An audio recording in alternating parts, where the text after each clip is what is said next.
Another Ravens out and another episode of the Purple Pain Podcast.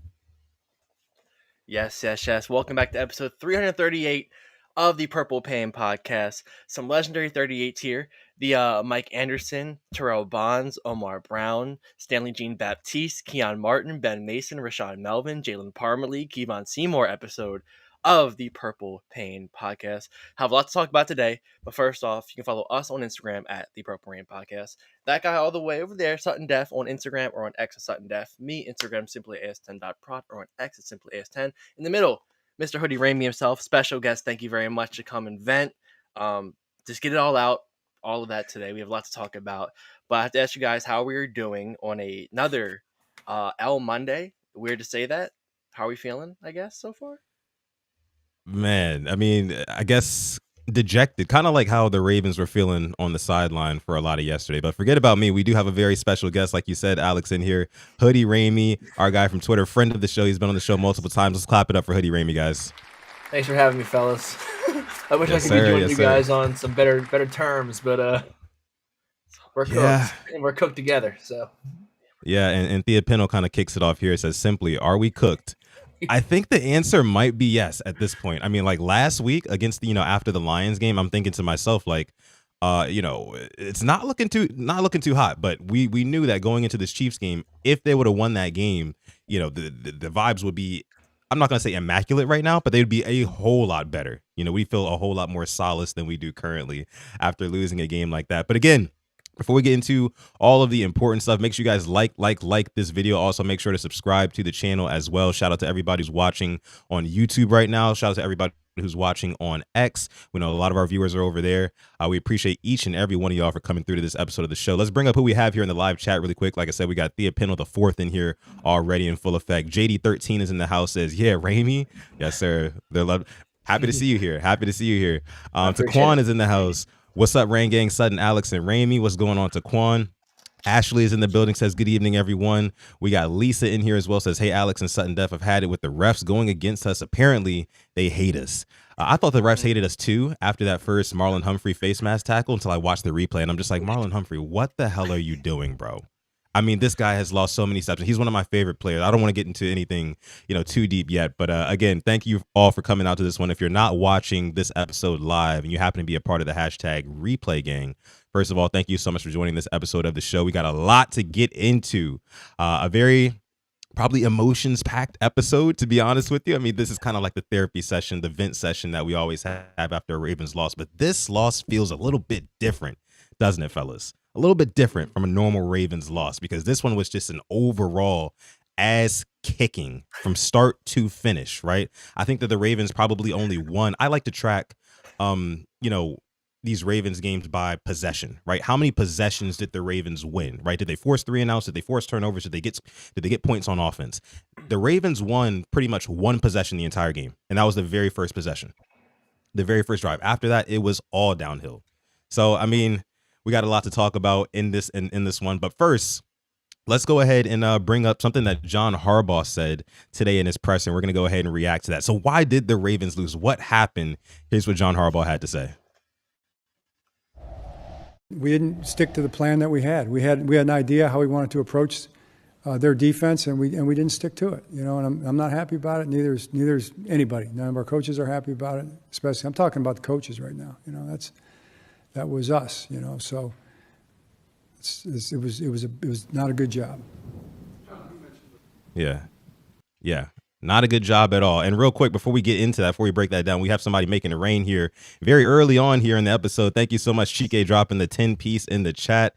Real quick, he says, question for all of you. Why would Eric Bieniemy not be a good fit for Baltimore right now? I want 5 reasons. I'm not joking when I say I want 5 reasons. Also, the Lions will be in the Super Bowl. First of all, Chike, we are not ChatGPT. We're not just going to have 5 reasons right off the top of the head right here, right now. Either way, appreciate the Super Chat donation. What do you guys think about that, though? Alex, you can start with this one. I mean, it didn't work out with Washington. He went to like UCLA or something. I'm not closing a door, but it's not the trajectory you want to be, a head coach in the league. So I don't know. I'm not feeling it right now. Maybe you can convince me, but I don't have 5 reasons off the top of my head. All right, I can't do that for you. But I'm not feeling it. I got nothing against Eric Bieniemy, but honestly, I might take Eric Bieniemy over what we currently got. I mean, man. Because it is not sounding good, right? You guys just heard what John Harbaugh said right there. He basically said in so many words, like, yeah, we had a game plan and we didn't stick to it.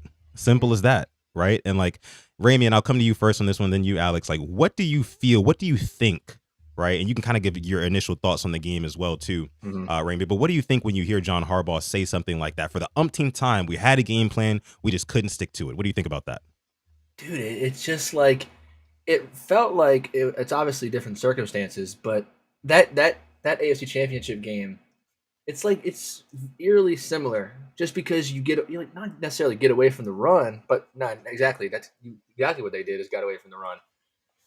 A game, and so you touched on it yesterday in your post game, and you talked about like Derrick Henry needs to be treated like Derrick Henry, and I mean when you leave a game where he was breaking off these big chunk runs, and it kind of felt like that was the way. And then you end the game and he has 7 carries. It's just like disturbing.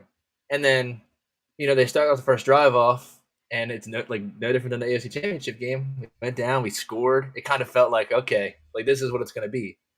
And then the defense comes out, does their thing, and then they just collapse, bro. Like it's been a Chiefs thing like for the last. I was very vocal about this. I mean, we've all been here since 2018. Like this, the Lamar era against the Chiefs, it's every game is the same. So like I'm not surprised like at how it happened, but I mean nothing can prepare you for like that ugliness, man. Like it's just like no one, regardless of how I know it is doom and gloom right now. A lot of guys, don't like Harbaugh. Like I do, like it's a love hate. I love John Harbaugh. Like there's a soft spot always, just because he's done great things. But like, I mean, we come here Monday and I have to listen to what you just played. It's like, dude, at some point, like, and I think I can speak for a lot of people, we're just tired of it, man. Like it's just the same old jazz. Like, and when you look at the post game and these guys are not answering like media, like there's no leadership, and we just, you touched on it again. Just a lot of just dejected, like no one seems like they want to be there, man. And it's just as a fan, like it's gutting, really. Yeah, you don't even want to watch the team. It's funny because Torres says, ain't no soft spot for Harbaugh. It's soft enough around here as is. That's a good one. You're right, bro. That's a good one. Right. Alex, what do you think? I mean, piggybacking off of that, I'm tired of hearing the same thing like I said every Sunday, man, or every Monday. I'm tired of the looks on the sideline. We all know that look. I'm tired of him low-key bending over, and just letting Andy Reid and Spags do whatever they want to him. I mean, it's every single time we play him, and we've talked about this, Sutton. Why are you so scared of Andy Reid?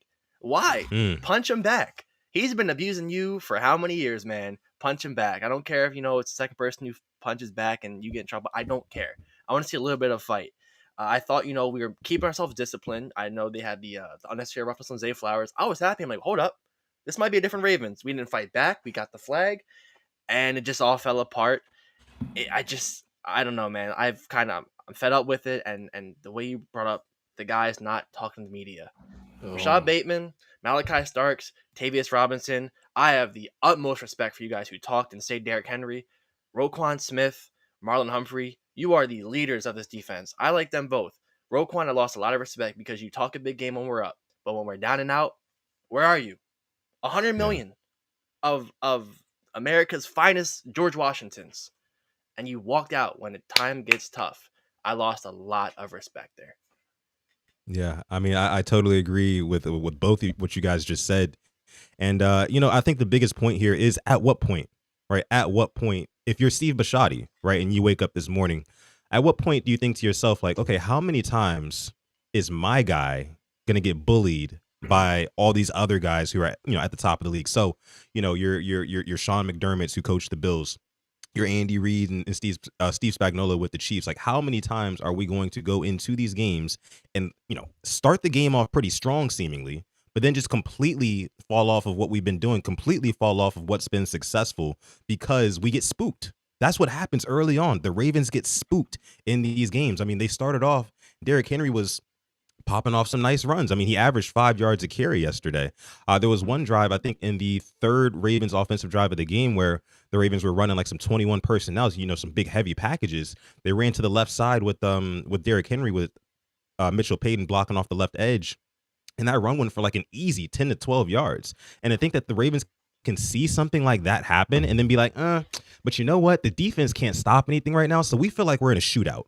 Right, it feels like the Chiefs lure these Ravens Ravens coaches into a shootout every single time they play, and like that's just I cannot understand it for the life of me. You know what I mean? You have Derrick Henry for a reason. We learned that lesson in 2023, Ramey, like you said. You don't run the ball enough. Okay, cool. We had Gus Edwards and company back then. What do we do that same offseason? We go out and get a Derrick Henry. We get a 6'4", 250-pound beast. So we literally cannot forget physically. We cannot forget he's on the sideline, that he's available for us. So the fact that he's only getting 8 carries in games like this and he's not going to be utilized as one of the major weapons. Again, if I'm Steve Bisciotti and I'm waking up this morning, I'm thinking to myself, how many times do I allow this to keep happening where we get thoroughly outcoached? John Harbaugh said it himself yesterday. They coached better. They played better, period. And I think it was just in all facets of the game. Offense, defense, special teams. Like I said, the Ravens won one possession. By my counting, they won one possession.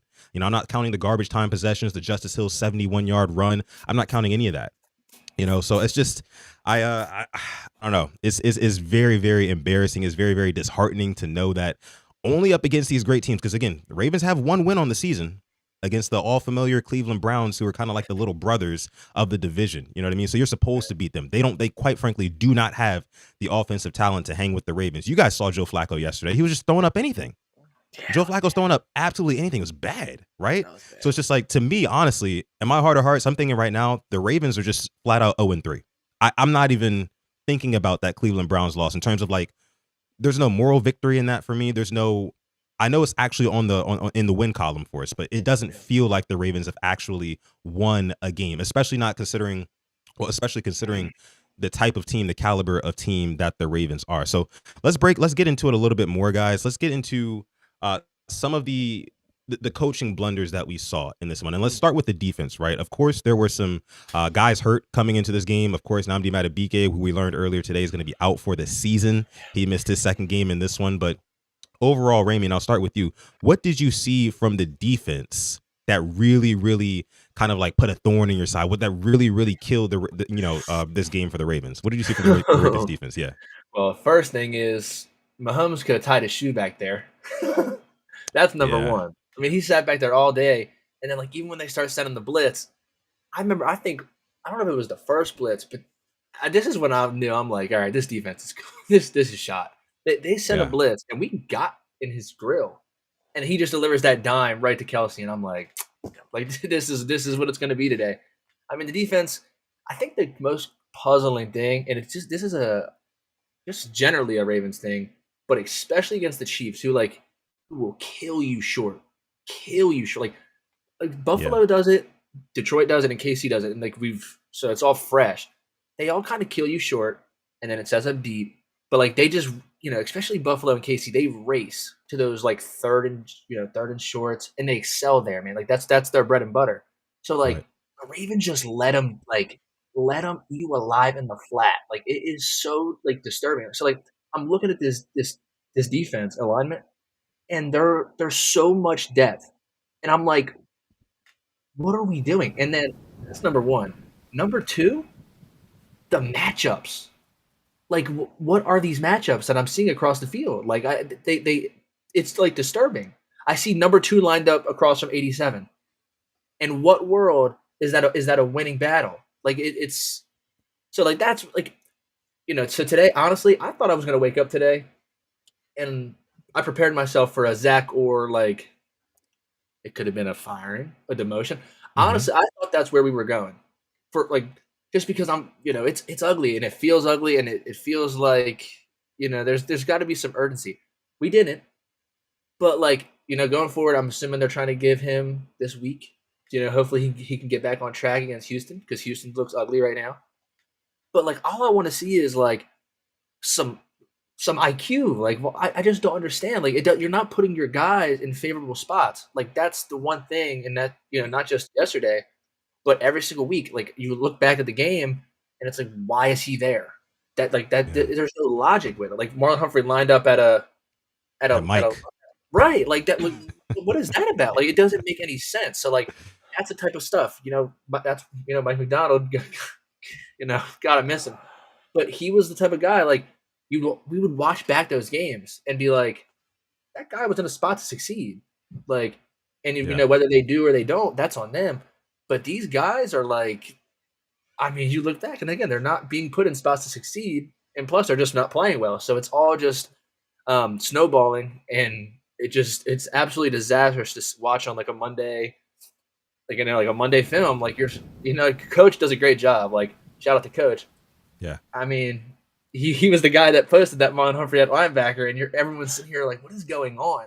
So yeah, it's just all around just terrible. But I don't want to be all negative. There are like about two positives, but the guys like Keon Martin, TJ Tampa, Yeah. Okoye, like in And his these first ever Peebles. game. Yep. Right. Like these guys who like, and that's why I hate to see guys get hurt. I don't want to see 0 or 44 go down, but it's kind of encouraging for me. I'm excited to see what potentially like a Jay Higgins has, or like I want to see guys like be out there and fighting. Like I don't care how many All Pros you got, Pro Bowls you got, how much money you get paid. I want to see you fly to the football and stop missing tackles. That's all. That's all. For sure. Alex, before I toss it to you, we do have a couple of super chat donations here in the chat. We got Asmodeus the Natos, longtime watcher of the show. He's making it rain with the 5-piece in the chat. Appreciate you for making it rain here on this episode of Purple Rain Podcast. He says, some perspective. We are worse than Cleveland without Lamar. Things won't change after this season because the Ravens care about revenue, not chips. And that's kind of like a direct shot there at old Stevie B, Steve Bisciotti, Ravens owner. It was funny because Steve Bisciotti said over the offseason that he wants to win now. And I would think, if you want to win now, it's time to take a big swing because the Ravens are sitting at 1-3. You could possibly be staring down, 1-4, 1-5 if you don't get your act together. I mean, the Texans, of course, while they look ugly too, they got their first win of the year yesterday. They're going to be looking to build momentum, and what better team to do that against than this suffering, sputtering Ravens defense, right? And then after that, you have an actual legit good Rams team coming to town who I could see them torching us with Puka Nacua, one of the best receivers in the league. Taya Adams is still no slouch as well. So yeah, thank you for your super chat donation there, Asmodeus. And then we have another one coming from Max Offit. Thank you so much, Max. Mystic Max dropping the 2-piece in the chat, making it rain. Says, hot take, we are still going to the Super Bowl. Oh man, I wish I could be right there in lockstep with you, Max. But from what the Ravens are looking like right now, I can't really justify it. I can't really justify saying that. What do you guys think? Yeah. And we'll get back to the defense in a second. Max is my guy. I don't know if I can get behind this one, man. I mean, I'm usually a pretty, I think, level-headed guy, but it's hard to get behind that one. Yeah. It's hard. I mean, my goal now is like hope you just can get in the dance and hope you can catch fire in a bottle. But even that, I mean, 1-3 right now. Our schedule coming up is, I know we'll get to this, but I don't think it's like the worst thing in the world. We can definitely win a couple of games, but I think a change has to be made defensively. I don't think Zach Gore is going to get it right, unfortunately. And I want to see it work, but this is now we're over a year. The leash has to be off, and we'll talk about how Harbaugh didn't really mention the defense, but call out Monken. Unless that happens, I don't see it happening, man. Sorry. Yeah, we'll get to the offense here in a second. We do have a couple more super chat donations. We're shifting through here. Let me see. Mad Rasta in the house. Thank you so much, Mad Rasta, dropping the 2-piece. Making it rain says Mike Green is a bust or will never get better. Now, this is a topic that I didn't really expect to get into until a little bit later on in the episode, if I'm being honest with you. But I tweeted this earlier today. I think that, and the super chat donations are coming through like crazy right now. Thank you guys so much. We appreciate it. Over 500 people watching live, by the way. Damn. Shout out to you guys. Thank you so much for joining this episode of the Purple Rain Podcast. Make sure you like the video, subscribe to the channel here if you are new. We'd appreciate it. But I was talking about this earlier. I guess this is perfect since we're talking about the defense still. I tweeted this earlier. I said, is the honeymoon phase over for the Mike Green experiment? I think that it might be only because, I mean, we're going into week 5, still no sacks. You know what I mean? And I know they were kind of ramping him up in weeks 1 and 2, but since then, these last 2 games, he's been getting a good amount of the snap count. You know what I mean? I think he played like 62% of the snaps yesterday or something like that, and he had some good moments here and there. But how long do we have to wait until we can actually see some real production? We can see that 17.5 sacks that he got last year at Marshall. We can see some of that production start to count here for us in the Ravens. Ramey, what do you think about Mike Green right now? I mean, it's not good. Like, I mean, generally, it's just not like. And this is coming from a guy who, I mean, I like Mike Green. I think we all like we're really. I mean, he was a promising guy. Like, I mean, the tape spoke for itself. But the only thing I'll give him, in his defense, when you bring him in and expect him to be, he was not going to be the guy from the jump. You know what I'm saying? Like he's not a project, but more or less, yeah. So I look more at guys like Odafe. That was the guy in a contract year, like, and he's losing money every single week. And this is the guy who's been our double-digit pass rusher who is non-existent on the field. So, like, I mean, we could talk about a rookie, and again, he hasn't been great. He has had those bright spots, like you mentioned. Like, he had a couple wins against Josh Simmons yesterday. But that's all he's really been right now. He's showing those flashes, and I can live with that. But my eyes are more, and I think I saw Cole Jackson tweet this today. I'm looking at those guys that have been on this team for years that are like, it's your turn to step up. Like Mike Green, I can digest that because there's that natural adjustment period as a rookie. These guys, again, like Odafe, who's in a 5th year, and going to be looking for some money after this year. Brother, you ain't getting no money. You ain't getting no money. I don't know where he's getting money, especially not from here. Like he's completely debunking the contract year pass rusher, like Ravens pass rusher narrative. It's over. Like it's. I mean, through 4 weeks, it's done. Like, I mean, there's nothing. I mean, it hasn't even been anything promising. And the sad part is, we were all excited for it because like he comes into camp in this great shape, and I mean, and again, I like Odafe. I'm rooting for him. I hope he turns it on. I'm not seeing it. And but I'll give a shout out to T-Rob though. Mm-hmm. T-Rob did his thing. He did his thing. Had a nice coverage sack, I would say, in yesterday's game. It wasn't necessarily like, burst off the edge and you get immediate pressure and you bring down the quarterback. Yeah. He makes those Tavius Robinson. Like he had I think it was like a bat down on third. Like that's the type of plays that Tavius, yes, like that's the type of plays that Tavius Robinson makes. And I'm like, okay, I like this guy. But I think we got a lot bigger problem than Mike Green. I think just to be honest, I think there's this spotlight on Mike Green because he, off the field stuff. I think he's very controversial. Like I think that's a lot of that comes from that, and that's neither here nor there. Like that's entirely someone else's prerogative. But just based on an on-field perspective, I think you've seen bright spots. Like, do I feel bad about him? No. I mean, like you said, you see the bright spots. Like it's there. Like you can see the pass rush moves. Exactly. Like he has a couple wins. It's like, again, is he stringing together 4 quarters of great football? No, not even close. No.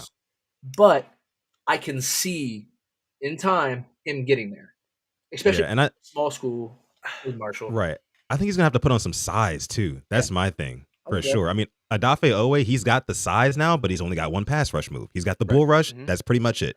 But Alex, what are you thinking about all this? We're talking about Mike Green, 2nd round pick.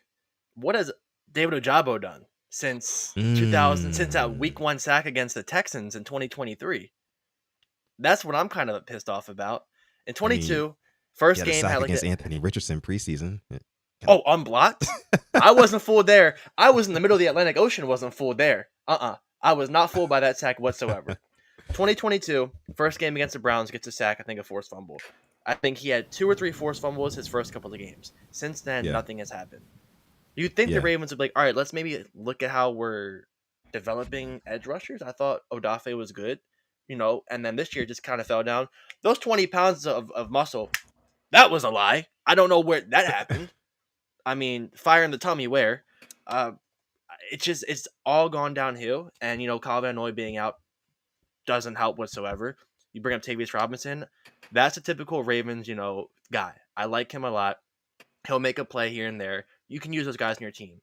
But Mike Green, I'm not too worried about. I think we're kind of throwing a lot on his plate. He's probably feeling the pressure on his shoulders right now, and that's fine. But I'm looking at Owe and Ojabo, those two guys. They've been here since 2020, 21 and 22, correct? Yes. Yes. Yeah. You've been here for a good amount of time now. I need to see something. And we've Yeah. seen one double-digit sack season out of Owe, and what's the most from Ojabo? 1.5, 2? Yeah, I gotta mean, see and something more. while we're talking about sacks, and we got a lot more super chat donations to get into, and I promise we're about to get to them now, guys. But while we're talking about sacks, I tweeted this yesterday too. I said, Nnamdi Madubuike hasn't even played the last 2 games, right? But he still leads the Ravens in sacks as of right now. That is absolutely just is sad. Is pitiful, right? Like the fact that we don't have guys who can get home with 4. Hell, I think there was one play yesterday. We sent like 7 or 8 guys after Mahomes, still couldn't get to him. You know what I mean? Like stuff like that is happening, and stuff like that I think is killing us. But I agree with everything you guys said. Let's go ahead and move on to some more super chat donations here. This is another one from Asmodeus the Natos. Thank you for dropping the 5-piece, making it rain again. Says, I'm also pissed because I was at the Lions game, got COVID, still have it on my birthday, which is today. Happy birthday, Asmodeus. Happy birthday. Shout out to you really quick. Yeah, give you a little round of applause there. Shout out to you. Happy birthday, Asmodeus. Still have it on my birthday and was called a spoiled fan because of it. So yeah, there was that whole spoiled thing, and we're gonna kind of get into the leadership and the guys in the locker room in a little bit here. But yeah, that was I'll just leave this here because we're gonna talk about that in a minute here. But Kyle Hamilton, I definitely commend him for getting up there and saying what he said, doing what he did. Definitely a salute to him, because not to say he didn't have to do that, he could have very well walked off just like the 90% of the rest of the veterans, right? But he actually decided to stay in there, face the music, tell the fans, like, look, I should not have used that wording. I was wrong for that. We got to be better. I respected that, but because that was just unacceptable last week, right, guys? Yes. Yeah. I agree. And it takes a lot for what, he's 24, and he's a lot more mature than these vets on this team. And he has the balls to go out there and talk. So earn my respect there. You can see why we gave him what he did, and I hope he becomes a leader of this defense. A much better defense, but hats off to him. Yeah. And then Chike, another 10-piece in the chat. Thank you so much, Chike. He's making it rain for real tonight. Says, let me ask you, I want to know, who are your top head coaches candidates right now that you would take? Also, when will the Bills and Eagles both lose a game this season? Because wow, do they look incredible. Yeah, I mean, in terms of who the Ravens might pursue in terms of like head coaching candidates, it's kind of tough. I can tell you, I guess you could say like the archetype of coach that I would prefer. I would prefer either an offensive-minded or a defensive-minded guy.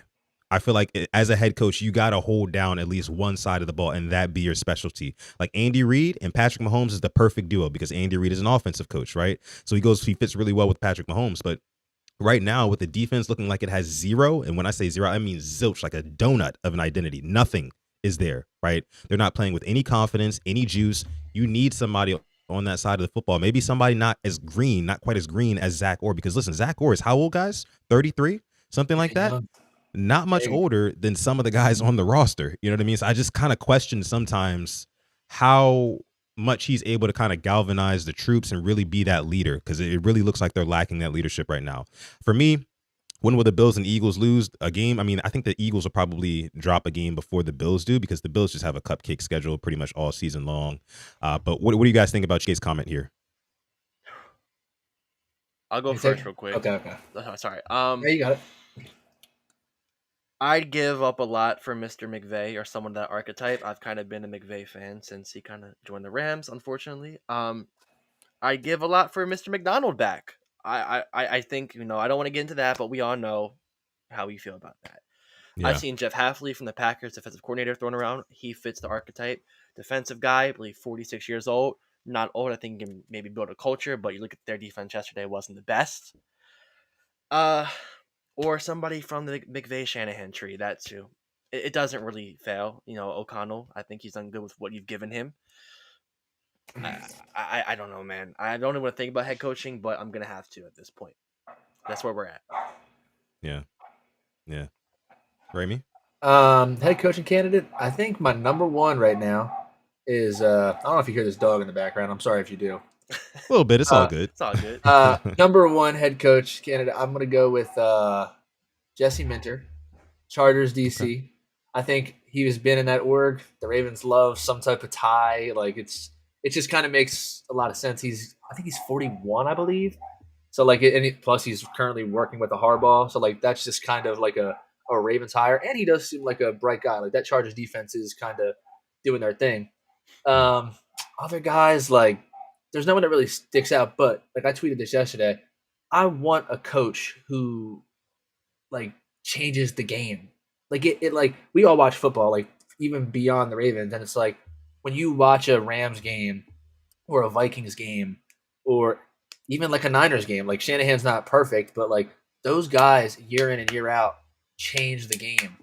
Like Kevin O'Connell, he has Carson Wentz on Sunday against Pittsburgh. A Pittsburgh defense, like that's not great this year, but like like generally, like they've given us trouble. And he has Carson Wentz looking serviceable in a pinch. Like that is coaching. Like that's not. I mean, Wentz does what he does, and ultimately they end up losing. But like he knows how to get the most out of his players, and like the Ravens last year. You come in and you lose a Mike McDonald, and you're in trouble because like. So when you lose a guy, or you don't have to worry about losing a coordinator, especially if your head coach is contributing offensively or defensively. So you build that continuity like over all those years. And then Chike's second comment, Bills and Eagles both looking incredible. They do. But would you believe me if I told you that this Ravens team just had the Bills on the ropes this month? Like, you know what I'm saying? Yeah.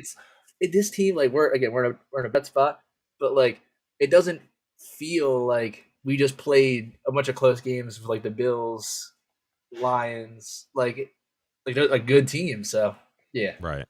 Yeah. Either way, Ravens are going to have to turn things around because those teams, I mean, the Bills are running away with the AFC right now, seemingly, but let me see. Let's keep it moving here. Brian DeRosa says, are there any viable players we can sign on the D-line or the O-line?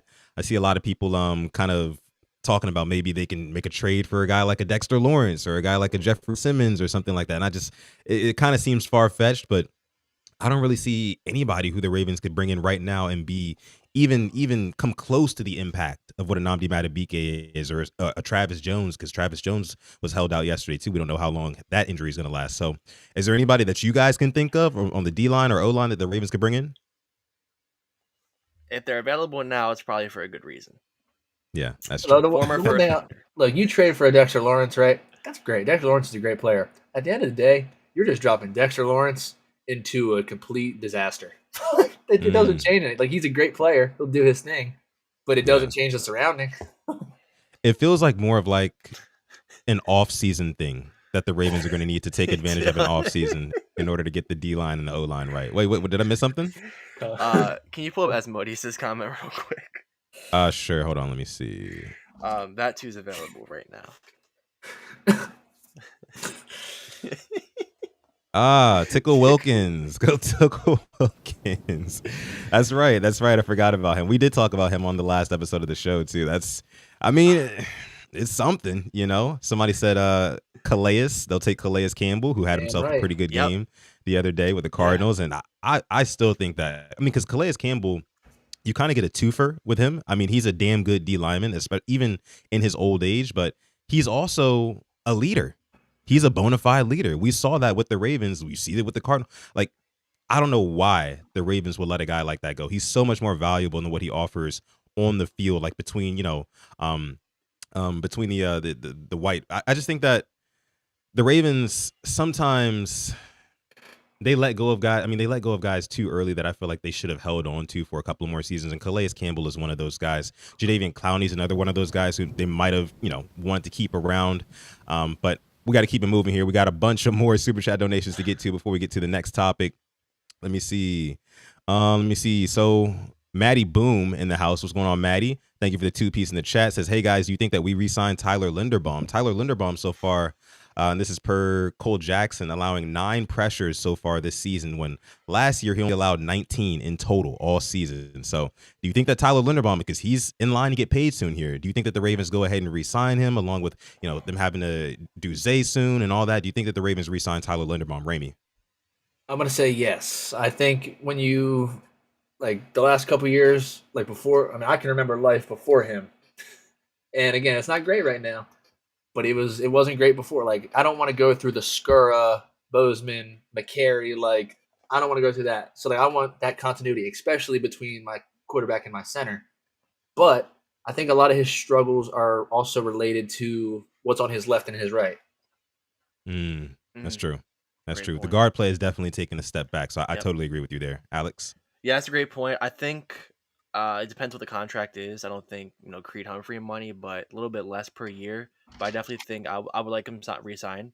And you bring up extensions. I think Lamar, you got to start talking about that soon. Extending him because you got to get that cap. I think it's what 70-some million or 60-some million soon. 75 million next year. Golly, wow, got to get that done.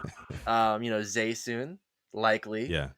Yep. Don't want to ruin the mood. So yeah, but I would like to keep my center as well. For sure. For sure.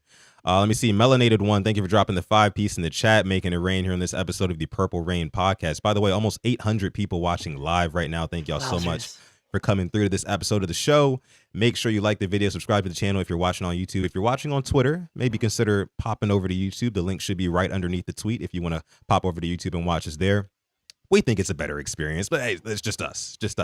Melanated One says Ravens drafted Ojabo over Pickens. Remember? Yes, I do remember that. I remember that very thoroughly. It's just, and now we have egg on our face for that pick. That's probably one of EDC's misses, right? He doesn't have a whole lot. If you ask me, he doesn't have a whole lot, but that is definitely one of his misses. Mad Rasta in the house, thank you for dropping the 5-piece as well. Says Ravens are a bad team with overvalued talent. Bad teams lose closer games. Yeah, that's what it's looking like right now. We can't argue that. Can't argue it. Saints yesterday. I mean, they gave it to the Bills. I don't think anybody predicted to be that close. I know I didn't. Yeah. So yeah, definitely didn't. By the way, I got to talk to you, Alex, about that Giants over Chargers pick I made last week too. I have to tip my cap. I just had a feeling. Jackson Dart. Yeah, I mean, I feel like they're running them a little bit too much, like a lot of it too much, but that's another story for another episode of the show. Engineering Designs dropping a 2-piece in the chat. What's going on? Engineering says, what are the odds we get a new defensive coordinator mid-season? For me, I think that the odds are 0. I don't think that the Ravens are going to switch coaches mid-season. We've seen them do it before in the past, but right now, I mean, with how much the Ravens value continuity, and this is a word that Ramey used earlier, and Steve Bisciotti used it earlier in the offseason when he was doing that interview with the Lounge, and he said, like, the Ravens really value having continuity. Like, we don't want to fire guys and put ourselves at risk of, like, just being in the middle of nowhere and having so much uncertainty. We like having the same guys year to year, and that's another reason why Harbaugh is still in the fold with the Ravens right now. But do you guys think that there's even a chance that Zach Orr gets fired and they pick up somebody new mid-season? I don't want him to get fired. I really don't want him to get fired. Like I don't know how the political side of that works. Mm-hmm. But if he's like you said, he's 33 years old. He might be the same age, maybe younger than Kyle Van Noy. Like he's just so green, and it's showing. Like he just they came out last year. They eventually tightened down and like turned into one of the better units in the league. And that's honestly what is keeping his job right now, I feel like. Because I think we're all kind of hoping, even holding out some hope that, like, okay, maybe we get to, like, the same point last year, like week 10, and kind of start turning this ship around a little bit. I mean, I do not want him gone. Like, it's every time I say that, like, it's not because I want it to happen, but it kind of feels like that's just what it has to be, sadly. Like, so if he'd be open to, like, I hate to say it, a demote, like, I don't even want to do that. Like, but there needs to be some type of input from like a guy like Chuck Pagano, or like because I didn't like what they did last year, bringing in Dean Pease. That wasn't like that wasn't the I don't think the play, but like I think there has to be some type of philosophical change, because like this defense like legitimately has nothing. Not like they're missing, like it's just all poor. So I think there is a possibility, but it kind of just like these next couple weeks against the Texans, Rams, Bears, Dolphins, like this is it. Like if it's going to happen, and if it's the kind of the same trend of the last 4 weeks, then I think you're kind of left no choice, really, because it just Yeah. the noise is going to get too loud, and someone's got to get scapegoated because Yeah, yeah. I mean, because it's just there's literally no room for excuses. I mean, going into the season, we got to remember, guys, going into the season, Vegas had predicted the Baltimore Ravens to win the Super Bowl. They were the favorites to win the Super Bowl. Now we are a month into the season, and we're just wondering if we can make the playoffs, let alone win the division. You know what I mean? Like it's one of those now. So I do think that, if it really does, like say the Ravens, hypothetically speaking, if they lose to the Texans, they lose to the Rams, right? And they go into the bye week 1-5, then I think it would probably be, especially with that week off, they would probably look at maybe changing some coaches or something like that. That's the only way I could see if the Ravens drop their next two, which they very well could, because I'm not sleeping on the Texans at this point. The Ravens cannot sleep on anybody, no team, so it depends on how the next 2 weeks look for me. Let's go ahead and keep it moving here. We haven't even gotten to the offense yet, which is a thing in itself, But let's start with the offense. So when it comes to the offense, right? I mean, the Ravens scored 10 points in the first half, 10 points in the second half for a total of 20. 37-20 was the final score. Ravens offense started off pretty good, but then it just kind of tapered off. And Ramey, I want to come to you first on this one. What was your overall assessment of the Ravens offense, and what was, I guess you could say, your biggest gripe that you had with the Ravens offense yesterday? so I'm not gonna just be lazy and do the running back thing, like the carries with Derek. Okay. My big gripe for the last couple weeks, and I'm gonna at the risk of sounding like a fanboy here, I need to understand why Tez Walker is not on that field more, and DeAndre Hopkins is not on that field more. I gotta understand it, and it may be it, especially when you got Tylan Wallace. I got nothing against him. I got nothing against him. He's made a lot of plays for us. He blocks his ass off. I got nothing against him. I just feel like Tez Walker and DeAndre Hopkins contribute more to this offense. I do. Especially when you're in a game where the Chiefs are literally just, I mean, they're sending the dogs. And you need Yeah. guys who can just win. I think Orlovsky talked about it today on ESPN. These guys are like these receivers are struggling to win, and then you see guys like Tez and D Hop who are winning their one on ones, and they're not touching the field more. So like, I don't know. Yeah. I think that's my biggest gripe. I just feel like Tez, and it was the one play. I think it was a completion to Zay, and they showed a wide angle shot, and it's Tez stretching that field. Like Tez I feel like he brings so much to this team, and it's just not being utilized. Like he touches the field, he makes the most of his opportunities, and you don't see an increase of opportunities. It's like the most like ass backwards thing I've ever seen in my life. And that's not me just saying that because I like him. I legitimately just feel like a lot of the stuff that he does is great. So why are we not getting more of it? And then that goes for DeAndre Hopkins as well. Like he does great things, and you don't see more of him. It just makes no sense to me. So that's the big gripe. Yeah. Alex, what are your thoughts on the offense? I don't know where to start because if I choose my favorites, I'm talking about number 7 because Okay. how he gets a very small amount of targets, and I don't care if I sound like a fanboy, just like Raymond with Tez, because I think he should be on the field more. What does he have to do to get more targets? Um, he makes the most of it, no drops, but at the same time, he's not being utilized correctly. We're sending him on these deep intermediate routes. The line cannot protect Lamar. He doesn't trust the line. And I said it on Yeah. the Thursday episode. We need more short passes. It was working to Zay for a bit. We were moving the ball down the field. We go away from it. I don't get that whatsoever. And you bring up D Hop too. Great catch on the sideline. Gets called back for, I think, lined up illegally. Once again, haven't been called that the whole year. You go to Kansas City Arrowhead, of course we get called for it, just like last year. Wasn't lined up to the waistline, whatever. It's just a lot right now, and with the quarterback, if you don't trust your line, it's gonna be hard to get stuff going. So, Yeah. I see people bring up Tylan. I love Tylan, I really do. I just think he shouldn't be on the field in certain situations. And 3rd and 1, 4th and 1, keep Derrick Henry on the field. I'm not mad if you Mm, pass it, but when you throw Justice on the field, you're giving away what it is. I feel like. And yeah. I love Justice.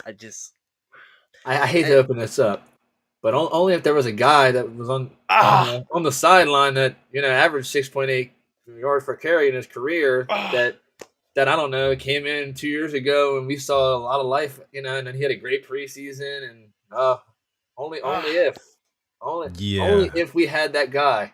I don't know. Keaton Mitchell. Oh, And yeah. see, my thing is, guys, look, because they asked me this yesterday in my post game reaction after the show. People were like, "Oh, why isn't Keaton Mitchell activated? Why isn't Keaton Mitchell activated?" And you guys know he was vocal about being frustrated about not being activated at all this season, despite being healthy.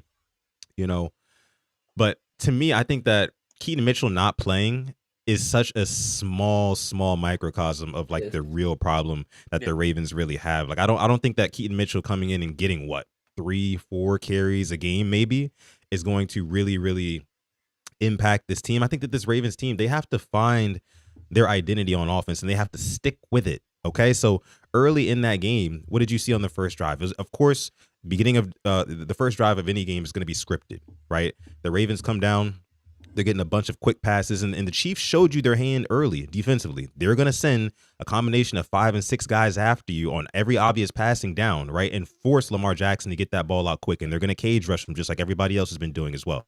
So that's the blueprint on Lamar. The Chiefs followed it to a T yesterday. But on that first drive, Lamar Jackson was dropping back. There were guys barreling down on him in his face. And what did he do? He threw to the void. He threw into the blitz, which is exactly what you're supposed to do as a quarterback. That's why we saw Mark Andrews get the first couple of targets there. And they went away from that. I don't understand for the life of me why you go away from that and why you go away from heavy personnel packages and bludgeoning them with Derrick Henry, right? Instead, and this really pisses me off. This really pisses me off. Instead, you see Lamar Jackson dropping back with 5 or 6 guys coming at him, right? And every pass catcher has still got their back turned to Lamar. So that's when Lamar Jackson has to try to scramble out, you know what I mean? Make one guy miss, and that's what led to that first interception, it felt like. You know, and after that interception, everything else went downhill. Let's stay here. Let's stay there really quick. Let's talk about the Lamar turnovers really quick, and then I want to talk about the offensive coaching as a whole. But what did you guys think? Of course, the interception was bad. Do you put that? I mean, you could put it on Lamar. I think also a little bit it goes on coaching as well, because why do you have him in that predicament? You know, and then of course there was the fumble. A lot of people are blaming Lamar Jackson and only Lamar Jackson for that fumble. But if you go back and watch it in slow motion, Tyler Linderbaum, I don't know if he just didn't know where he was on the field, but like he's the one who's kind of slammed into Lamar Jackson and Lamar didn't see it coming and Lamar Jackson ended up dropping the football. And you could tell that Linderbaum knew that it was kind of his fault, because after the fumble happened, he's got his hands on his head like, oh my gosh, like I can't believe that just happened. You know, so what did you guys think of the turnovers yesterday? Ramey, I'll start with you. So the first one to Mark, that was the first one, right? Yeah. Okay. Honestly, I thought it was a great play by the linebacker, but like I wish like some people could understand, like, especially it's a Twitter thing really, like just how hard it is for the quarterback particularly when he sees 7 guys flying at him, like Yeah. he's getting all the dogs, like because some like it's so strange because like sometimes you'll see, oh, Lamar is great against the blitz, and then there's that narrative that he's not good against the blitz. I think the team is not great against the blitz. So suddenly you make a great point. Like, why are these guys' heads not turned when? Like, I Yeah. mean, the dogs are coming, and like the ball's coming out quick. Why is your head not turned? But again, I think the first turnover. Why is Mark Andrews in that spot? Like I don't know. I just think it's kind of one of those like bang bang football plays. I think the linebacker made a great play. I mean, honestly, the second turnover, just goofy. I mean, it was just goofy. Yeah. Like I got no way. I don't think there's any way you can break that down from a maybe like you said, Linderbaum spatial awareness on the field. I mean, it's just a goofy play. And honestly, that was the play that like I'm watching this game and I'm going, yeah, that's put a fork in it. It's done. Like it's when you start doing that type of goofy stuff, I can't even. But that is the risk that you run, and we all know the Lamar save us ball. I mean, Yep. those are the plays that happen. I mean, shit just gets like it breaks down, and he's forced to try to just do Lamar things, and that's the risk that you run. Those goofy little like. Honestly, I'm surprised it doesn't happen more. Like we've seen that type of stuff happen. Like the last 8 years. But like, I'm surprised it doesn't have more because that's the type of thing that we've especially when you have 77 on your line. So like, Well, I mean, hold on now. Let me give a little slight shout out to 77 because these last 2 weeks he has not been bad. He has not been the worst offensive lineman.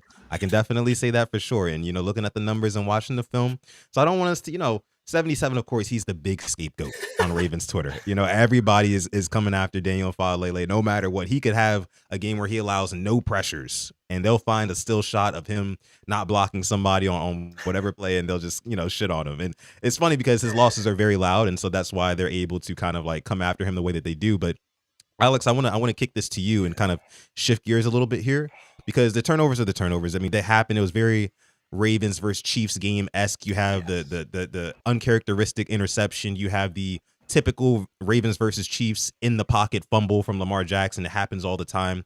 But Alex, you were talking about the short yardage situations and utilizing Derrick Henry and how I can't understand how it's such a catch-22 knowing how to use number 22. No pun intended. But what are your thoughts overall on the offensive coaching from the Ravens, Alex? Yeah, so that fumble was straight out of freaking Tom and Jerry. It felt like it just was so stupid. And now Yes. going to like the 3rd and 1s and 4th and 1s. Think about when teams are facing the Ravens defense. It's almost automatic. We have not stopped a 4th down conversion all year. I'm pretty sure. I think that's I think they're 7 for 7. I want to say that. I think we stopped the Browns on one of them. I'm not. Are we gonna count that? Like, what I mean. So we look at the Ravens, and we put on Justice Hill, and we of course roll out to one side of the field, eliminate the Hill other half, have Cooper Rush just say fuck it, somebody's down there somewhere, just throws it on 4th and 1. What? Do I have to do it again? Put my playbook in my. I'm sick of seeing that. I am just tired of it. It's just we have these chances to really make it right, and we just fumble every time. No pun intended. We're our own worst enemy at the end of the day. And against the Chiefs, John said they had a game plan, and once again they go away from it. Ramey brought up AFC Championship. That first drive, they go down, put up 7. We answer right back. Beautiful. Lamar makes a great play to Zay. This time we put up 7. Defense holds them 7-3. We go down. Interception. If it's 14-3, it's a whole different game. Once again, Ravens against Chiefs, pull a Plaxico Burress. Shoot yourself right in the leg. It's every time, man. It seems like it's every time. And, this was John Harbaugh after the game kind of talking about the play calling on offense. John Harbaugh said he was not happy with the Ravens play calling on offense, and he said he imagined Todd Monken was not either. Not a lot of successful drives after the first one. He says, and I quote, in a game like this, you've got to be more aggressive in short yardage situations. You've got to go for stuff, end quote. Now, Ramey, and I want to toss this to you first. When you hear John Harbaugh say something like that, and you hear him basically sound like he has no control over the offense, you know what I mean? Like, even as the head coach, how does that make you feel? Like, what do you think about that, Ramey? This goes back to what we just talked about like 20 minutes ago about wanting a coach who's involved in that process. I understand why John doesn't do it now because you don't want to step on your coordinator's toes. He's not in a position to do that. I get it, but I don't want it to be that way. So, like, again, I can understand it, but that's just rehashing the conversation of I want a guy who's involved in that process, either offensively or defensively. I want a head coach who is the general and making those decisions, like, and is involved on a down to down basis. Like, at the end of the day, the coordinator's got to do their job. But like, I got a guy like John Harbaugh coming to this press conference talking about, he's not happy with the offensive play calling. Well, we're not happy with a lot of shit that you do either, John. Like Todd Monken, like, again, he wasn't great, especially against KC. But Todd Monken's been about as consistent as you can ask for on a week-to-week basis for the last couple of years. So, like, I don't know. It's just straight. Like, I don't know. It's just bizarre. Like, that's the last thing I expected to hear today at that press conference. And again, I appreciate accountability. Like, I harp on that. Like, I post about it daily. I just like it no matter what. Like, we can go out there and get flooded. And as long as we're like, I just like it. I don't know. It's a little thing. But like John, I never hear John talking about I can be better. It's always we or us. Like, he's always we're trying to deflect it on someone else. that's the type of stuff. Like he's just not the leader, the type of guy for me. But like again, generally I appreciate like calling guys out. Like you got to be better, you got to be better. So that's not necessarily my problem. But it's just so like it's just strange. Like you're gonna call it the guy who's been like rolling that he just signed his extension this past offseason and we were all raving about it, praying he doesn't leave. Like, bro, that's the type of stuff that's gonna make him leave. Yeah. 100%. Alex, you got any It's really rebuttal to hard. that? It's hard to even follow that because it's 100% all facts. Yeah. Why are we singling out Todd? I think if you put up 41 points, I think you deserve to win a game. I mean, 40 points, I'm sorry. Lions game, I thought for what it was worth, he put us in a position to win the game, I want to say, even before the garbage time touchdown. And yesterday, we go up and we're trying to, move the ball on the field, but wasn't working. So I can definitely put yesterday on Todd, but the other 3 games, man. Listen, Zach Gore, he was a great linebackers coach. I think he, really helped out PQ and Roquan when they were here. I just think he may have bitten off more than he can chew, taking the defensive coordinator position. And not saying, I don't think we fire him, but if there are changes to be made, definitely Pagano takes over. I just don't know how aggressive Mr. Harbaugh wants to be. So I don't even know if Harbs gets fired per se. Him and EDC are next door neighbors. I don't see that happening unless like we miss the playoffs or something like that. But even then, he has that. I'm gonna say it. He has an injury wild card he can pull out just like he did in 2021. Yeah, you're right. True. You're sadly right. Yeah. But like at some point, like, and I just want to make this one more point. Like, you play against Kansas City. We've played against Kansas City. Is it 6 times the last 8 years? We played against them with 3 different coordinators in every game, and that's just offensive. I mean, that's not even including the defensive guys. Every game, no matter what coordinator was on that field, felt the same. So at that point, I'm led to believe that guy with that mustache is out coaching that guy a parallel from him. And it gets talked about, but so briefly. Like it's only like that small sector of like TV or Twitter that speaks about that directly. Like as if like it's always Lamar versus Spags. Lamar versus Spags. Why is it not Monken versus Spags? You know what I'm saying? Like it just the coaching, like it conveniently gets brought up. Like I don't know. The whole conversation around the thing is so bizarre. But like my point is, Harbaugh is the common denominator. Yeah, and I think that normally when the Ravens lose games like this, these big games against these really good teams, normally the media can always point to, oh, well, Lamar turned the football over. Oh, well, I mean, they got a bunch of guys who got hurt. You know what I mean? But I was actually glad, the first couple of losses that the Ravens had, so against the Bills and the Lions, Lamar Jackson basically played mistake-free football. And a bunch of guys didn't go down in those games. And so the national media started to wake up and say, hey, well, what else can we really look at as to why the Ravens are struggling, why they tend to look the same in all of these games against these really high caliber teams. And again, the common denominator is Harbaugh. He's living off of a 2012 Super Bowl, which, by the way, a lot of people wouldn't necessarily give him the utmost credit for a Super Bowl like that. We know Joe Flacco played lights out, 11 touchdowns, no interceptions in that playoff run. And before that, leading up to that, the Ravens were kind of stumbling all over the place during the regular season, had to have a come to Jesus moment with some of the leaders of that team, Ray Lewis, Ed Reed, and all those guys, right? Unfortunately, the Ravens don't have dogs like that anymore in the locker room, and the leadership is just kind of like gone. And that's where we're going to go next here. Really quick, Yamani with the Super Chat donation in the chat. Thank you so much, Yamani, making it rain here. It says 77 played horrible. The film shows him blocking number 64, Tyler Linderbaum. I mean, yeah, again, all the guys on the line have their losses. I think that Roger Rosengarten probably played the cleanest game yesterday, if I had to, say. But all the guys have their losses, right? But 77, he's going to get singled out every single time. I think he gave up 2 pressures, according to my guy Cole Jackson. It tweeted it earlier. But again, man, with this offensive line, it's clear and obvious that the Ravens have the utmost faith and trust in them, and especially number 77, because there's been multiple times where you could have justified throwing somebody else at that position, but they just did not. So it's clear that he's not going anywhere, and we just kind of have to deal with it.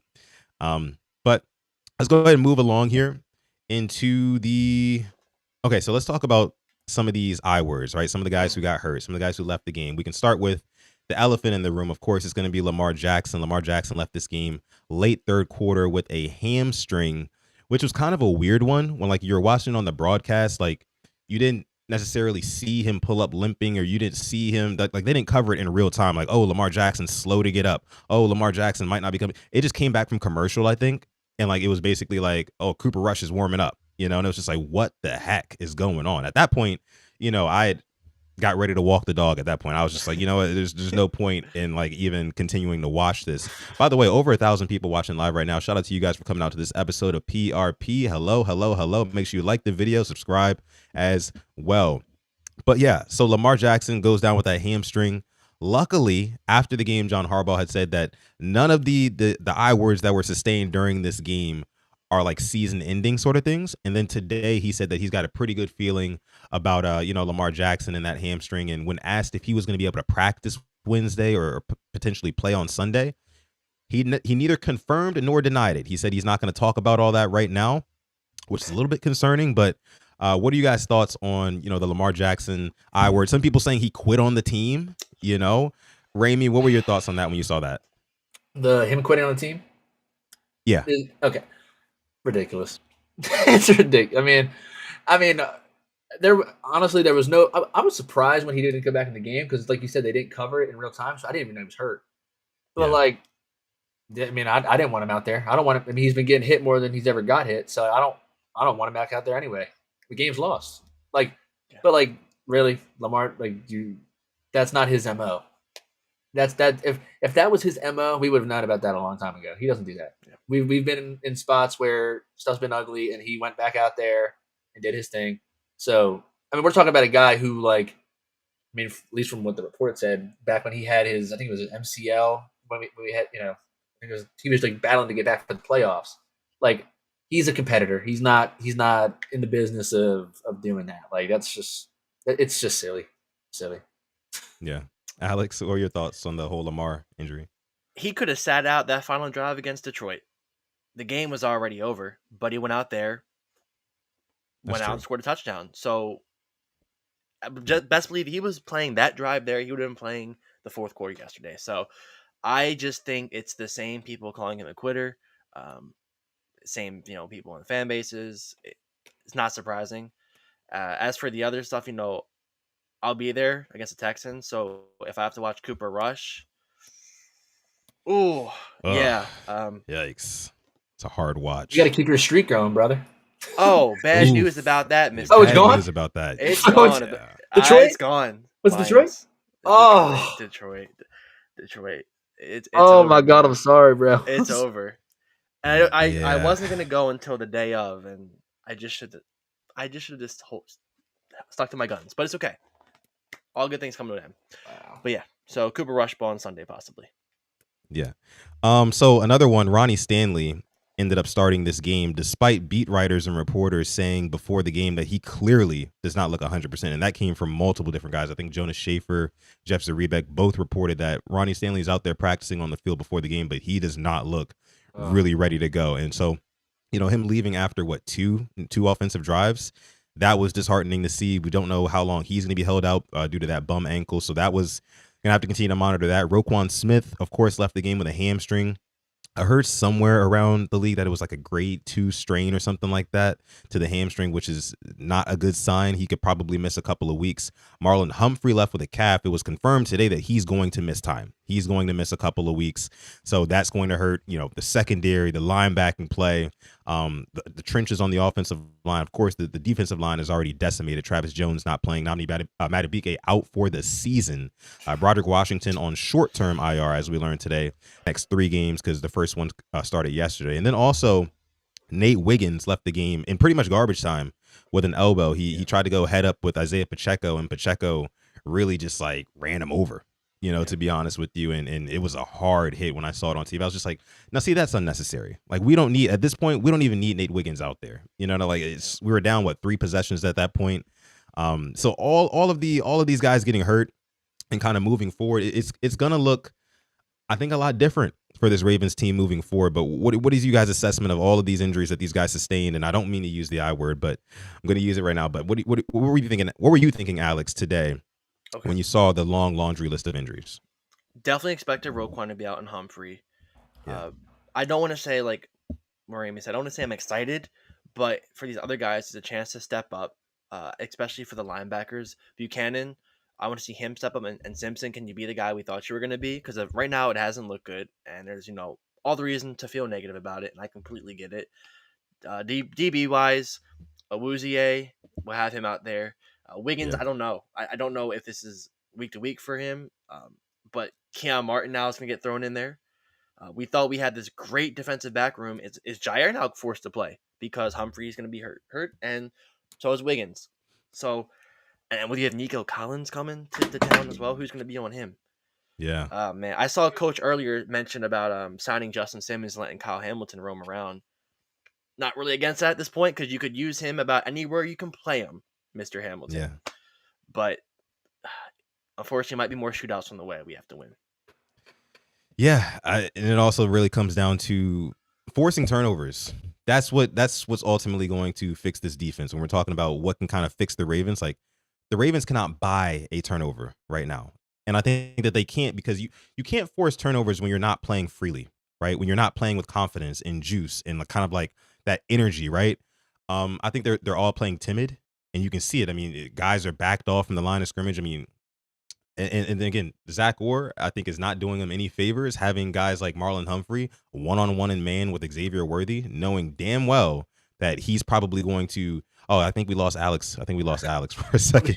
He'll be back. He'll be back. He'll be back. He'll be back. But again, man, yeah, man, it's a lot going on the defense right now, and all we can really hope is that some of these injuries don't last too long. Like especially, I know how Ravens fans feel about Roquan Smith, but I am scared to know what this Ravens defense is going to look like with even more young guys, right, in that linebacking position. Because right now it's going to be Teddy Buchanan. I would assume, maybe they'll have some Jake Hummel out there. He was out there playing some downs, and then maybe they even elevate like a Jay Higgins. You never know. We'll see what they do there. Trenton Simpson got some burn yesterday too, so we will see. We will see. Kind of wrapping up the show, and I guess Alex is going to be back in here in just a second here. But and I wanted to ask you this. I want to ask you this, Ramey. Okay. Has Lamar Jackson lost a step athletically?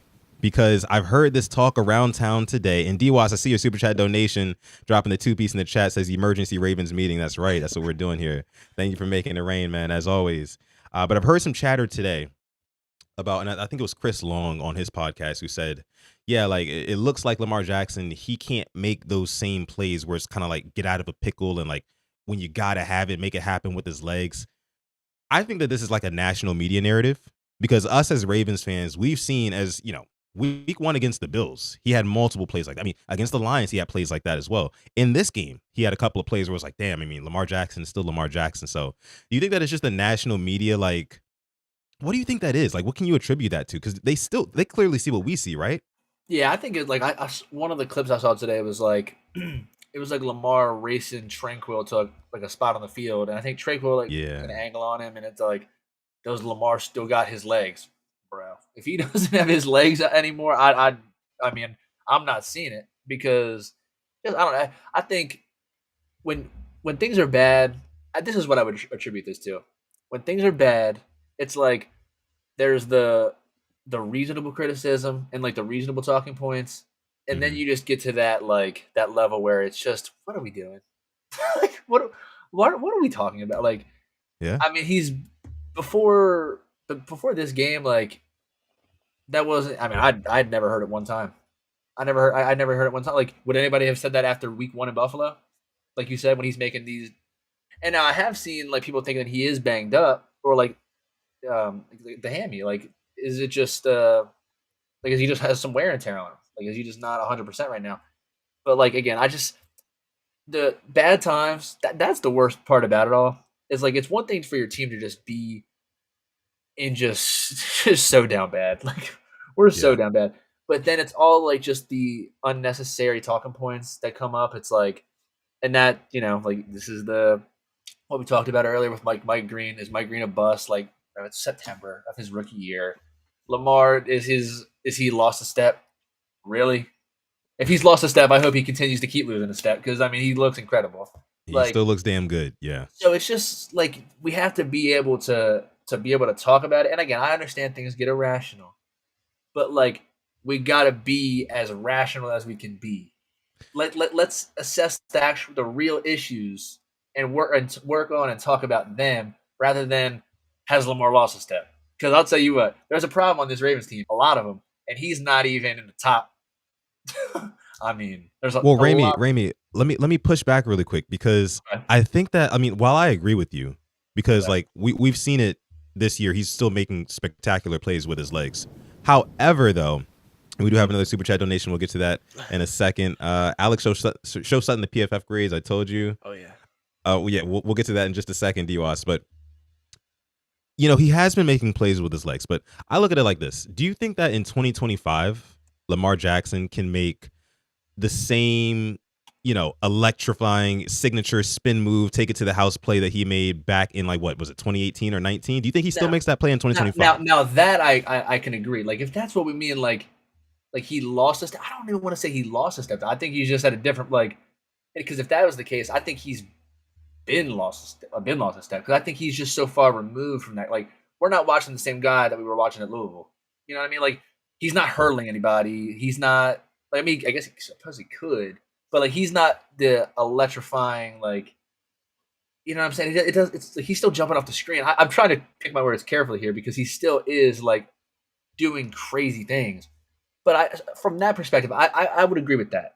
I would agree with that. But I don't like how it's worded. Like he lost a step. Like I just think you know what I'm saying? Like because he's still doing crazy things. I just don't think it's as maybe as like video game like. I guess like does that make sense? That's a good way to put it. Yeah. Like is he doing the 2019 spin play against the Bengals? Like I don't think so. I think he's just at a different point in his career in terms of body composition, like his weight. Like I just think he looks a little different. Like I just think a lot of has changed. So like that I would agree. But regardless, he's still making plays. Like you know what I'm saying? He's still doing his thing. So I just don't. For sure. And how old is he? 29? Is he 29 or 28? Well, no, it's 28. 28. Gonna be 29 in January. Okay. Yeah. So like I don't think he's lost a step. And even if let's just say he has, for sake of argument, I'm so confident with him as a passer at this juncture that it's like there was that point way back in like 2018. It's like, okay, if this is the guy, the passer that he is for the rest of his career, like how long does he last? And there was a little bit of concern. I can only speak for myself. Like I'm like, okay, like we got to develop, and he did develop. I mean, to a point where, I mean, he's arguably the best passer in this league. So like now I'm at a point where I'm confident that legs or not, this guy could play as long as he wants because I think he's that great of a passer. It's just going to be predicated on can we block with 5. So like again, I just it's so admirable. Like again, he's not perfect. I mean, at all by any stretch, but he's made so many developments in his game, and I think he's only going to continue to keep doing that. So, but I lost a step. I don't like the phrasing, but I do agree with you, and I think your pushback is correct. I think so. I'm glad you did that. I'm glad you did. Okay, yeah. Alex, what are your thoughts? Do you think he's lost a step? I mean, I don't think he's 100% healthy. I'll tell you that right now. He's not going to be as fast as he was, and I think you could see it in the one. I think where Tranquil. I don't know if you guys are talking about it, but when Tranquil caught him, I don't think. I think week 1 he runs past him. We saw that play made week 1 where he ran 20 yards back and threw the whole Bills defense. Yeah, he still has it. I just think that might be lingering, but everybody's gonna lose a step. I don't think it's as big as we want to make it out to be. Yeah, I agree there. Good conversation, regardless though. But let's go ahead and wrap up the show with this last question here. Yes. So, can this Baltimore Ravens team at 1-3 right now? You guys see the title of the video. Like, is it over? Do big changes need to happen? The question is this: can the Ravens recover from this? Because we haven't seen a start quite like this in a minute, to be honest with you. And the Ravens losing games in the way that they are, just kind of getting bullied. Guys not showing up in the locker room after the game. Harbaugh just giving us more coach speak, and the same issues keep arising. Can the Ravens recover this season? Of course, we know 2 more games to the bye week, and then after the bye week, we got a nice soft patch in the schedule. Alex, I'm gonna come to you first here. And do you think that the Ravens can recover this season, make the playoffs, and still go on that Super Bowl run? I'm not going to get called by the last one. I think they can recover. I think they can make the playoffs. I think our division is not good. I'm still not sold on the Steelers. I know what they are. They did this the past couple of years. The Bengals will find out tonight. Still not sold on them, and the Browns are the Browns. I definitely think we can make the playoffs. Not saying division-wise, winning it, but you can definitely make it as a wild card. Starts with this Sunday. If I saw your tweet, Ramey, if you go 4-1 these next 5 games, that's a really good start. So 100%, I think they can. I just think there has to be changes made defensively, whether that is maybe having Pagano have more of a say. I'm cool with that. But if we're out letting Orster, take the 100% of the reins, it's going to be tough. It's going to be tough. But yes, they can definitely make the playoffs and turn it around. Okay, nice. Ramey, your thoughts? I'm also not going to get caught by the Super Bowl comment because like that's just so far gone right now. You're sick. Yeah. But like this is kind of what I just said. Like I think things are bad, but I don't think they're as bad as we think. Like there are some positives. Like this team, again, they're not playing great right now, and that defense is 32nd ranked for a reason. Yeah. But this team can still beat the Bears. This team can beat the Dolphins. They can beat the Vikings. Like so, I think they have to build some momentum, but I think change is necessary, and it doesn't got to be a coaching change or a personnel change. There needs to be like some buy-in because these players don't feel bought in. Like there are teams in this league fielding like yesterday, the Saints. Like the Saints just played the Bills close. Like the Ravens are still putting talent out there, even with injuries, like that can win ball games. But it just goes back to like what we've been speaking about. That dejected, just like these guys look like they don't even want to play. And it's like, so someone's going to have to be that guy, or a lot of guys are going to have to come together and rally. Like, I mean, it's kind of cliche. It sounds kind of corny, like out of a movie, but it's the truth. Like, that's where we are at. Like this team is lacking so much leadership, and like that. Not to take a shot at him, but like that Roquan first snap to the last snap shtick, like it's just not working for us anymore. Like there's so like a message is not getting through, like it from up top. So like that's where it has to start. And until we see these players like playing like a fire's lit under their ass, like we're just. I mean, I would say no, but I did say yesterday, and I posted this. I think this team's still going to get to that 10-11 game mark, but then you're going to be in a position where, like, even if we make the playoffs, was it an overall good season? And I saw Justice Hill. We didn't speak about this, but no one's going to remember week 3 and week 4. Well, you better hope they don't. You better hope they don't. So, like, I think even with a 10 or 11 win season, I don't think that masks this problem. And I think it's something that has to be talked about in January, because this is now 2 straight years starting. Was it 0-2 last year? Yep. And then 1-3 this year. It's unacceptable. It's not Ravens like. I mean, we if we would have hopped on this show a month ago to the day, we would have been like, there's no way we start 1-3. Nah, we're probably 2-2 at least. And we're so we're in a bad spot, but I think they can get it on track. For sure. I mean, you're right. Like a month ago, we would have been talking about, weak side linebacker. We're really gonna have to worry about that. How's Tyler Loop gonna do? Where we've been spoiled with Tucker for so many years, but he's been great so far. We haven't even mentioned him, but shout out to Tyler Loop. He's been great. But yeah, man, I think that the Ravens can turn it around. But again, I think these next 2 weeks against the Texans and against the Rams are going to tell us a whole lot about this team. Injuries or not, if the Ravens were to drop the next 2 games and look kind of like they've looked all season so far, I think going into that bye week, big changes need to be made. Big changes have to be made if you want to salvage the season. Even if you go 1-1 in these next 2 games, I think that, if you go into the bye week with a loss, and again, if you look the same way you've looked all season, I think something's got to give. Either Zach Orr, you know what I mean? Maybe Harbaugh. I don't think that they do these things in season, but if they were going to do it in season, I think you have to do it over the bye week, man. You'll probably get some guys coming out of the bye week back from injury, and just kind of like a fresh look and a fresh start. That's what it's going to need. That's what it's going to require. So a much needed bye week is on the horizon for the Ravens. Got to get through these next 2 weeks. Got to win these next 2 weeks. But so overall, the morale of the team right now we know is low, but we do know this team still has potential the coaches just have to turn things around, right? There needs to be one of those come to Jesus moments, right? In that locker room, in that front office, everywhere in the castle at one winning drive, Owings Mills. That needs to happen. And if it doesn't happen, the Ravens aren't going anywhere this year, point blank, period. So with that being said, we're going to go ahead and leave it there for this episode 338 of the Purple Rain podcast. I want to give a huge shout out to our special guest, Hoodie Ramey. Did a great job tonight here on this episode. We appreciate you. Yes, sir. Hats off to you. Hopefully we can have you on more throughout the season for more of these like venting / therapy sessions. So we'll definitely be hitting you up about that. No. Hopefully on better terms. Saying. Good vibes, man. Like after Hopefully. we just swept the Steelers or something, or beat the Steelers in Pittsburgh for the first time in forever. Come on. Yeah. Stuff like that.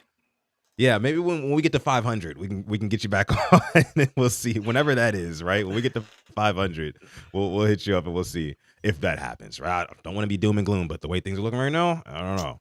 But listen, we'll be good. Again, we appreciate each and every one of you guys for coming through. There's still over 1,100 people watching live right now. Thank y'all so much for coming through to this episode of the Purple Rain podcast. Mod Cal in the house says, beat the Hoomps. You know, she's a Steelers fan. Yeah. So she's like, who are you talking about? You know, but shout out to Mod Cal. We appreciate you for always doing what you do. And Big Cuz giving a shout out to Ramey, says, thank you for joining, Ramey. Absolutely, man. Thank you. Big shout out to our guy, Ramey. Hopefully we can have him back on. But again, make sure you guys like this video. Also, make sure you subscribe to the channel as well. There's going to be daily Ravens content dropping right here at the Purple Rain Podcast YouTube channel. So make sure you stay subscribed and stay locked into the channel. But with that being said, I'm going to let my guy Alex take us out. Yeah, thank you for coming through this nice episode 338 of the venting session of the Purple Pain Podcast. We love you. We appreciate you. And as always, stay positive and test freaking negative. Especially you, Asmodeus. For sure. Yeah. And happy birthday again, Asmodeus. And Steve Loop, we need you to go ahead, hit that rewind. Go back to the start of this one. It was a very good episode, about an hour and a half of really good content. So make sure you rewind to the beginning and watch for yourself. But like my guy Alex says, stay positive, test negative, and never, ever forget, even on the rainiest of days, kind of like this one, to call God. It's been another episode of PRP, episode 338 to be exact. But we're going to catch you guys in the next one.